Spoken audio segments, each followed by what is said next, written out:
بسم الله الرحمن الرحيم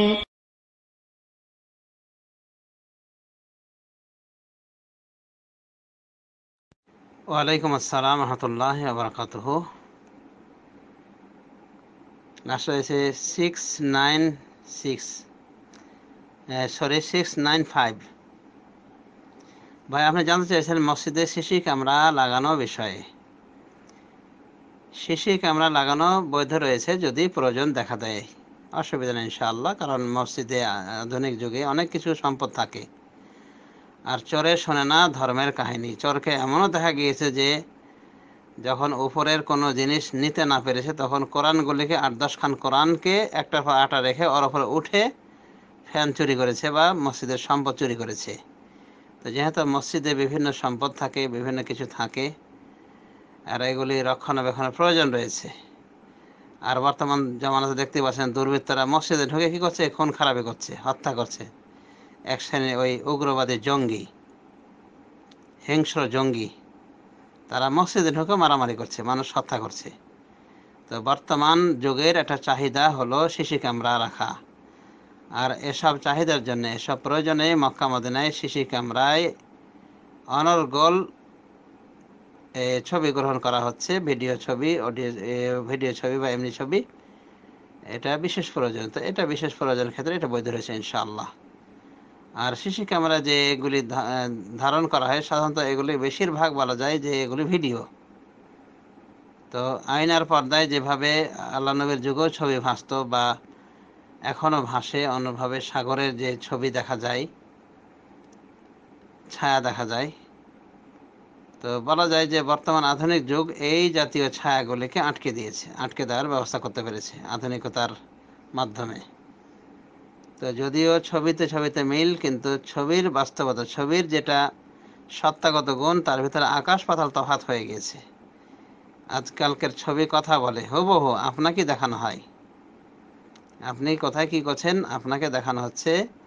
7 সমুদ্র 13 নদীর পার হয়ে আপনি রয়েছেন, আর আপনার পরিবার রয়েছে আর এক পারে। এরপরও আপনি দেখতে পাচ্ছেন সরাসরি বাস্তব অবস্থায়।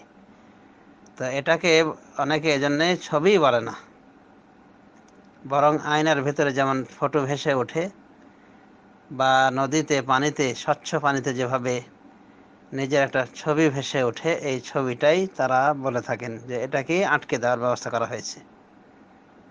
তো এটা আল্লাহর সদস্যতা করা হচ্ছে না, আল্লাহর সাথে প্রতিযোগিতা করা হচ্ছে না, বরং আল্লাহর সৃষ্টিটাকে হুবহু যেভাবে রয়েছে সেভাবেই দেখানো হচ্ছে। এটাকে বলা হয় মুহাকাত খালকিল্লাহ, আল্লাহর সৃষ্টির হেকায়াত করা, মানে যেভাবে রয়েছে আল্লাহর সৃষ্টি সেটাই দেখানো।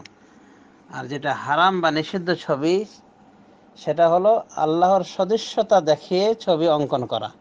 মানে এমন একটা প্রাণীর ছবি অঙ্কন করা যার অস্তিত্ব পৃথিবীতে নাই, বা এমন একটা মানুষ, যেমন আর্টিস্ট যারা রয়েছে তারা এমন করে থাকে যে ছবি অঙ্কন করে, এমন একটা মানুষের ছবি অঙ্কন করছে যার অস্তিত্ব নাই পৃথিবীতে, মানে নিজেই সে বানাচ্ছে।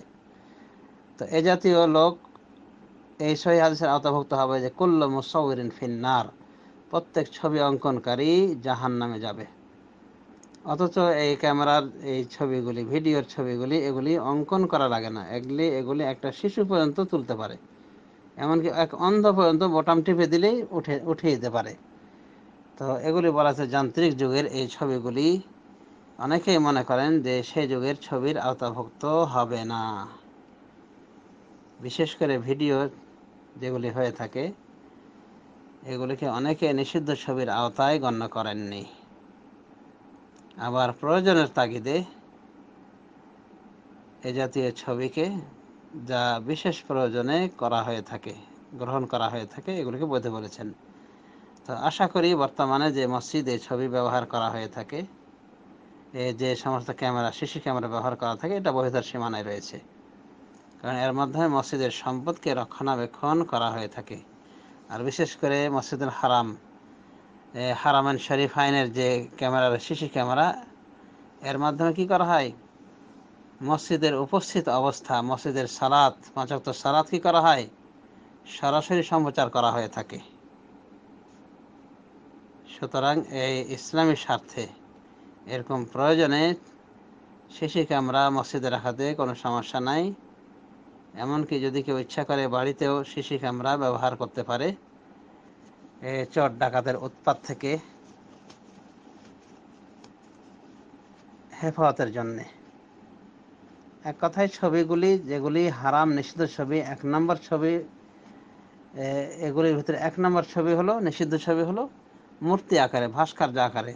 এরপরে দ্বিতীয় পর্যায়ে পড়ে যেগুলি অঙ্কন করা হয়ে থাকে তুলি ইত্যাদি, যেমন আর্টিস্টম্যানরা করে থাকে। আর বর্তমান এই ক্যামেরার ধারণকৃত ছবিটাতে বিতর্ক রয়েছে। যারা টোটালেই না করেছে সর্বপ্রকার ছবি, তারাও প্রয়োজনে বৈধ রেখেছেন। যেমন চোর ধরার জন্য প্রয়োজন দেখা দিতে পারে ছবির, ডাকাত ধরার জন্য, সেরা খনিকে চিহ্নিত করার জন্য, বা কোনো নির্দিষ্ট জঙ্গিকে চিহ্নিত করার জন্যে, বা হজের জন্য, উমরার জন্য, তারা এই জাতীয় প্রয়োজনে এই জাতীয় ছবিকে বৈধ বলেছেন। আর যারা বৈধ বলেন তারাও বলে থাকেন যে যেটা হারাম ছবি সেটা গ্রহণ করা যাবে না কোনো অবস্থাতেই। যেমন যে মহিলাকে দেখা নিষিদ্ধ, বাস্তবে দেখা নিষিদ্ধ, তার ছবি ধারণ করাও নিষিদ্ধ, হারাম। তো যেগুলি হারাম এমনি, সেগুলি ক্যামেরাবদ্ধ করেও দর্শন করা হারাম। এক কথায় ছবির বিষয়ে সতর্কতা হওয়া উচিত এবং একান্ত প্রয়োজন ছাড়া ছবি তোলা ঠিক নয়। আর ক্যামেরা, সিসি ক্যামেরার মাধ্যমে যেগুলি ধারণ করা হয়ে থাকে, কোনোভাবে মোবাইলের ভিতরে যেগুলি ভিডিও গ্রহণ করা হয়ে থাকে, এগুলি যদি বৈধতার সীমানা থাকে তাহলে আশা করা যায় ওই ক্যামেরা বা মোবাইলের ভিতরে যদি সীমাবদ্ধ থাকে, বাইরে প্রদর্শনী না করানো হয়, তাহলে আশা করা যায় যে বৈধ ভিডিও বৈধতার সীমানাতে থাকবে ইনশাআল্লাহ। বিশেষ করে যেগুলি ইসলামের স্বার্থে করা হয়েছে, যেমন ইসলামিক কোনো অনুষ্ঠান ভিডিও করা রয়েছে, তো এই জাতীয় ইসলামিক স্বার্থে এবং প্রয়োজনের ছবি, ভিডিও, এগুলি ইনশাআল্লাহ বৈধ রয়েছে। হাযা বিল্লাহি তাওফীক ওয়া সাল্লাল্লাহু আলা নবিয়িনা মুহাম্মদ ওয়া আলা আলিহি ওয়া সাহবিহি।